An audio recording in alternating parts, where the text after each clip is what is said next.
Moi, j'aimerais du coup débuter par Leïla et te donner la parole pour cette première question, qui est de savoir déjà autour de cette thématique, cette notion de préjugé, comment est-ce que toi tu l'aperçois?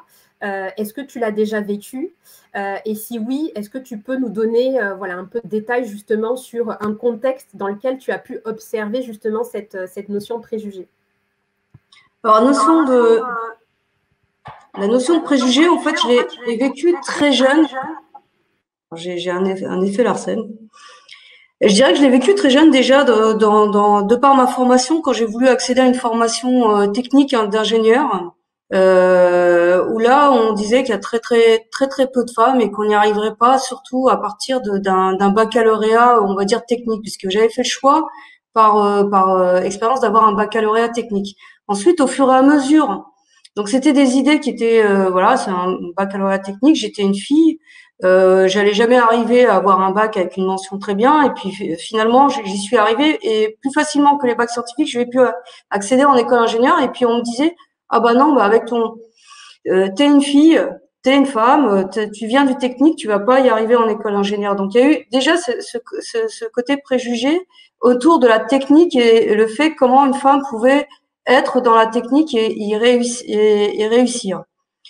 D'un point de vue professionnel, je l'ai vraiment senti et vécu. C'était un moment donné de ma vie où j'allais prendre un poste important. Du moins, je convoitais un poste important au départ de mon manager, où on m'a dit, je comprends que tu veuilles postuler à ce poste-là. Je l'entends, mais aujourd'hui, je ne suis pas convaincue de la partie de ta capacité, alors pas des capacités techniques, mais de ta résistance, on va dire, en tant que femme, à gérer une crise, et notamment une crise cybersécurité, où là, tu dois être sur tous les fronts, penser à tout, réfléchir. Euh, voilà, c'est quelque part une expérience que moi j'ai vécue en disant, mais de quoi vous me parlez, de quelle résistance, pourquoi vous me dites ça? Donc je parlais à mon directeur qui venait juste d'arriver.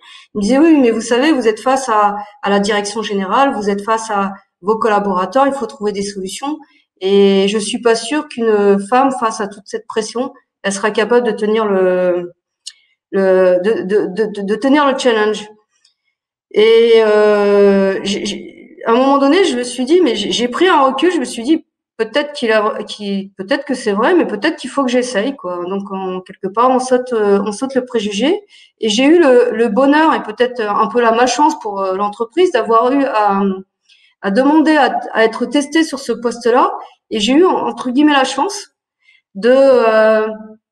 d'avoir deux crises cybersécurité à gérer en l'espace de 15 jours, sur lequel effectivement j'ai pu montrer ma résistance à toute épreuve et rester dans un espèce de devenir complètement stoïque et hermétique à toute parole, on va dire,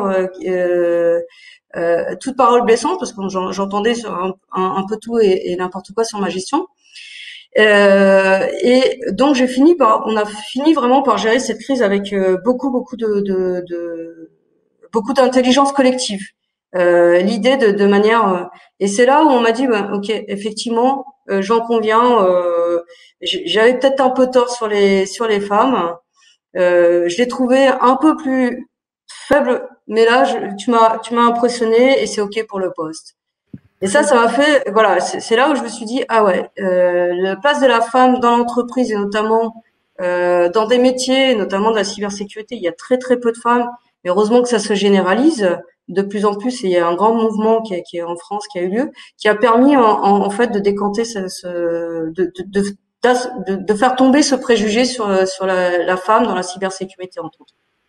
Ouais, finalement, ce que tu dis, c'est qu'il y avait effectivement ce préjugé sur la remise en question de tes compétences en tant que femme dans la cybersécurité, limite, est-ce qu'elle s'est perdue ou quelque chose comme ça, parce que c'était pas du tout quelque chose de commun pour les personnes qui étaient en face de toi, et notamment les hommes, hein, on peut le dire.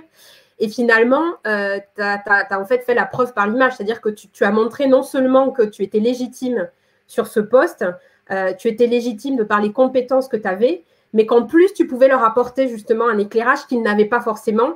Et ça a quelque part un peu mis les pendules à l'heure et ils ont tout de suite pris conscience aussi de la valeur que tu pouvais apporter. Donc ça a vraiment été une façon assez factuelle finalement d'avoir une légitimité naturelle, j'ai envie de dire, dans ton poste et dans les fonctions que tu mènes aujourd'hui au sein de la cybersécurité.